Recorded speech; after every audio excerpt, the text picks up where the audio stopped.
জুম্মার দিনের আমলসমূহ। নম্বরে আপনি গোসল করে মসজিদের দিকে রওনা হবেন। উত্তম পোশাক পরিধান করা। 3 সুগন্ধি ব্যবহার করা। 4 খুতবা শোনা। খুতবা মনোযোগ সহকারে শুনতে হবে। আর এই 4টি আমলের বিনিময়ে আল্লাহ তাআলা রাসূল সাল্লাল্লাহু আলাইহি ওয়াসাল্লামের মাধ্যমে জানিয়ে দিয়েছেন যে পিছনের ছোটোখাটো যে গুনাহগুলি রয়েছে সেগুলি মাফ করে দেওয়ার সম্ভাবনা রয়েছে, যদি আমল অনুযায়ী আমাদের মাফ করে দেয় আলহামদুলিল্লাহ। তারপরে আমাদের অন্যতম একটি হলো 5 নাম্বার, বেচাকেনা বন্ধ রাখা। আপনার যে ব্যবসা প্রতিষ্ঠানটা রয়েছে ওই ব্যবসা প্রতিষ্ঠানটা আজান দিয়েছে, আপনি ব্যবসা প্রতিষ্ঠানটা বন্ধ করে মসজিদের দিকে রওনা হন। 6 নম্বরে দ্রুত মসজিদের দিকে রওনা হন।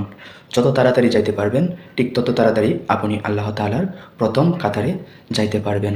মানে মসজিদের প্রথম কাতারে যদি যাইতে পারেন, মসজিদের প্রথম কাতারে যে ফজিলত রয়েছে পিছনেরটার মাধ্যমে এর থেকে কম রয়েছে, ঠিক এরকমটাই বলা হয়েছে। তার জন্য মসজিদে দ্রুততার সাথে যাইতে হবে। 7 নম্বর যে সূরা কাহাফ তেলাওয়াত করা। সূরা কাহাফের মাধ্যমে অনেক ফজিলত রয়েছে, যা অন্য কোনো একটি ভিডিওতে আমি বলার জন্য চেষ্টা করব। সূরা কাহাফ যারা না পড়তে পারেন তাদের জন্য বলতেছি, অবশ্যই আপনি ইউটিউবের মাধ্যমে অথবা ফেসবুকের মাধ্যমে সূরা কাহাফ লিখে সার্চ করলেই সূরা কাহাফ শুনতে পারবেন। অসংখ্য ধন্যবাদ MTV.05 এর সাথে থাকার জন্য।